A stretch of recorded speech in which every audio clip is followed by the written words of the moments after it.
There are so many people, they keep asking the question about why do I have to make changes after go live of an ERP implementation or CRM implementation.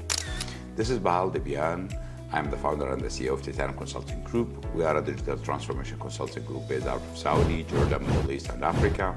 We serve clients around the world in selecting their ERP, CRM, and managing with them their applications, and also provide the services of implementation management, as well as we are an official Oracle Fusion ERP partner, as well as Salesforce CRM partners in the Middle East, Africa, as well as in the East Europe.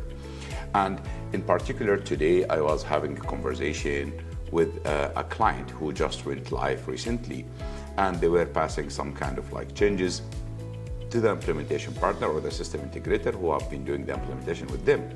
And the guys, they were asking for some modifications in their workflows and their business process flows, and so on and so forth.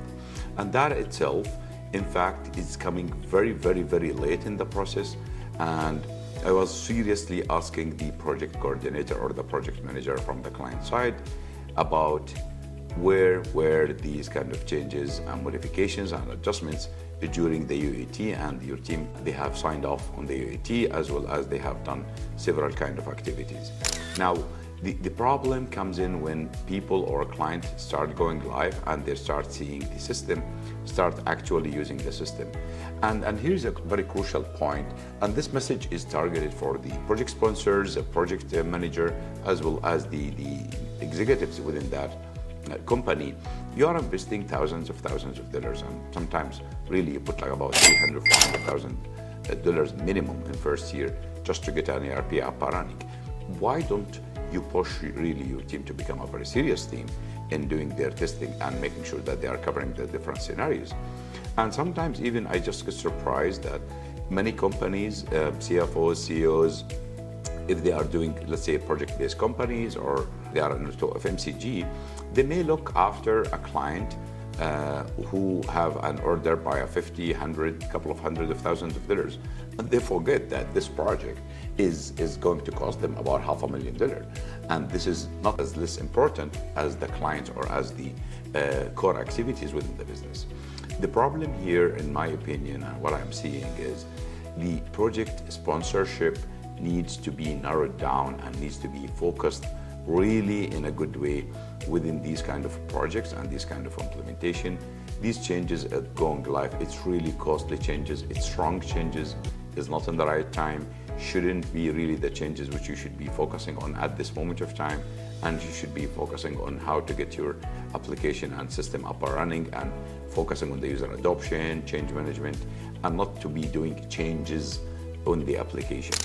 That is one part of it. The other part of it, the implementation or the software providers, they don't really keep a lot of time and buffer for the go live activities and support. And that is, it's meant to be support, it's meant to be end user support, but it's not meant to do the implementation again and again by this time. And this is basically is causing tremendous challenges for so many projects, and many projects we have seen either they fail or they stopped by the UAT or they fail by the go live stage, and these kind of reasons which cause these things. So one of the reasons why a go live of an ERP implementation could fail is doing and introducing changes at the go live time, while the team, they are just actually working in the system. We're gonna be, guys, more serious when we are doing user acceptance testing, or while we are doing testing or training, making sure that we are trying to cover all the scenarios, giving the right comments to the consultants who's doing the implementation, and making sure that we are covering majority of our business processes and scenarios. Otherwise, an ERP project will never finish with less than a year or 1.5 years even. And funny enough, nobody will be satisfied. Neither the software provider or the customer or the implementer will be satisfied. Plus, the project sponsors and management will not be happy. Why do we need to go through all of these things by us avoiding and making more serious user acceptance testing? If you need more help in how to do user acceptance testing and guidance during that process, reach out to our team, hello@titaniumgroups.com, and you can visit our website, titaniumgroups.com, or follow us on the social media and comment below on this video if you feel that you guys have the same experience, and share with us how did you avoid and have a successful ERP. Thank you for watching. Stay tuned. Your legacy await. Thank you very much.